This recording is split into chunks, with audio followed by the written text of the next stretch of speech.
وانكبدي راسن سما حدك إذا ما تضمن بدنا صاير ميك اب كيجي أنا أو مركب بوتل كاحن مرستي بسد موضوع كاتا إمي كان قرتي إذن كقاضي ميك اب كيجي يا وصوصر وذين ما موديت عنا أخر كشوكينتي waxaan la kulmuun xariifkiyo maqsinkeena hurdada galaya daayarantii uma saana ilaahay ya allah garanaysa cadaanku xagga oo iga taagan yahay loo kii cadaada maanta naga dhig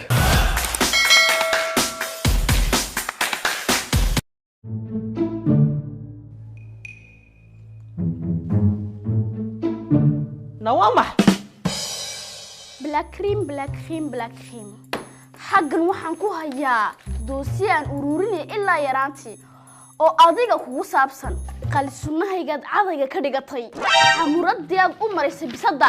kana waa buubeyga aan yaraanta ku seexanayay adiga gogoysay xusan sama maantana makeup-kayga socotaa waad garanaysaa ku yeelay sheeg waa imka hawa anma walihi markaa walaashay xadayo waa maxay aabtii tale gidgilis laakiin waa iska jeceshay cadaanka cumareena uu ku sheegay idagaysaa dabaana imka runta ku sheegay cumareen waad garanaysaa ma jaadku waxa uu ka taagay noloshiisa jacaylka weyn uu qabo waad garanaysaa ma shalay tole jaalihiisii baa ku soo tuftay haye isagoo ooyay soo galay markaad adigu sidaa u baxday maqsinka hordadiinoo galay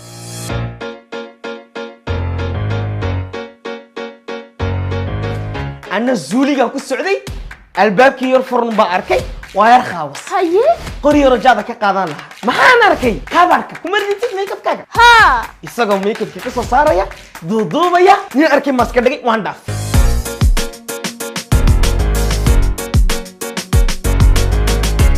الو حليمو gacanta ku haya makeup-kii خلاص عضانيسا وصاني جو سوق ليما بعيدي بلونشنيش بنقول سماته yes وصو صاحي وصل دبا دقاقه هادنا جاليدو كقاتجات كود غرنيسا ما مدوغيغا يدو u geeyay aqaarku faran la ay ku soo gashay makeup ka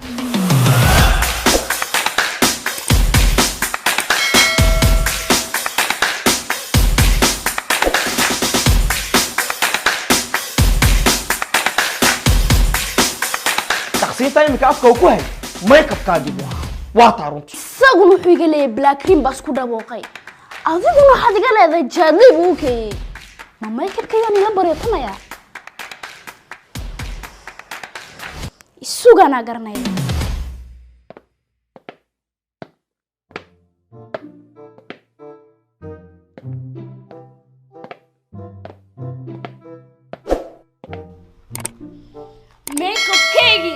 واي ما قرنينو ما هالسين ما أنا قرني سادو هالسين ترى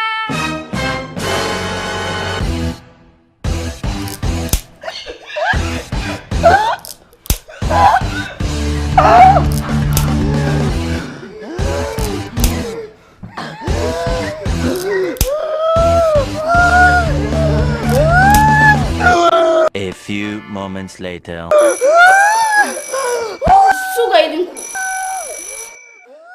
حوا رالي نقضي ميك اب كاجين وانيجا كالا راجي الله ما ذا خودي بهاد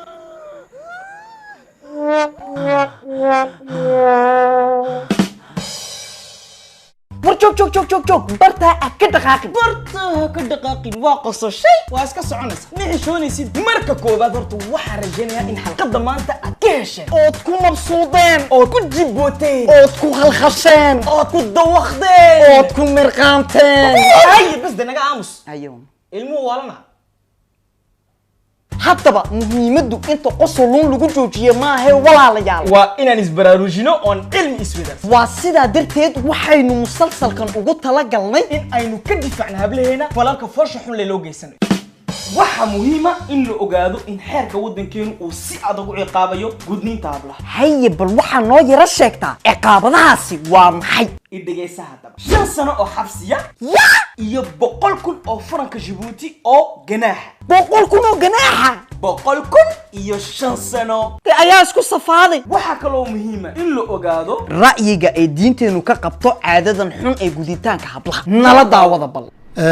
halkan waxaa ka cadaynaynaa anoo ku hadlaya magaca golaha sare ee fatwada Djibouti ee golaha sare ee islaamka raacsan arrinta gudniinka haweenku inayna quraanka ku soo aroorin haba yaraatee aayad quraan oo sheegaysa ma jirto xadiis saxiixa oo nabi maxamed uu sameeyay asxaabtiisiina ma jiro hadday wax jiraan hal xadiis oo daciif ah ayaa la sheegaa xadiiska daciifkiina sabab uma noqon karo maanta oo xujo loogama dhigan karo gabdhaha yar jirkooda in la googooyo oo ay badh ku dhintaanba dhagar iyo cream aw ka dhaca weeye sidaa daraaddeed waxaan dadweynaha u sheegaynaa wax waajiba inayna ahayn gudniinka haweenku la iska dayn karana ninka gabadhiisii sidii alla ku abar iskaga daaya xagga ilaahay lama weydiinayo oo maxaad gabadhaadii u gudi weyday lama odhanayo laakiin ninkii waan gudayaa yidhaahda ee dhibaato ugu geysta waa la weydiinayaa weye sidaa darteed gudniinka haweenku wax waajiba maaha wax waajiba oo xagga diinta ah maaha waa la iska dayn karaa gabdhaha caalamka islaamka oo dhan badankoogaba lama gudo gabdhaha makiya madiina jooga oo qur-aanka iyo xadiisku ay ku soo daadegeen lama gudo sidaa darteed waxaan leenahay arrintaasi way daba dheeraatay dhibaatadeeduna way badnaatay dadweynaha waxaan ka codsanaynaa annagoo haddaan nahay culamaa udiinkii magaca culammadii aan ku hadlayo in la iska daayo arrintaa gabdhaha dhibaatada laga daayo googoynta iyo jirkooga meel ka dhac lagu samaynayo ee dhibaatada intaa laydinka hadhayn weligeed loo geysanayo la iska daayo ayaan leenahay diinteennuna nebi maxamed caleyh isalaatu wasalaam wuxuu yidhi laa darara walaa diraar adigana qof dhibaato laguma geysanayo qof kalena diintu ma ogolo dhibaato in loo geysto waayo gudniinku waa dhibaato socota wey waa dhibaato socota oo la wada arkay oo cid kastaba ay qiraysa weeye marka ha la iska daayo dhibaatada hablaha laga daayo ayaan leenahay waad mahadsantihiin asalaamu calaykum waraxmatullahi wabarakaatu haddaba walaalayaal aynu isku duubnaano oon ilaashano hablaheena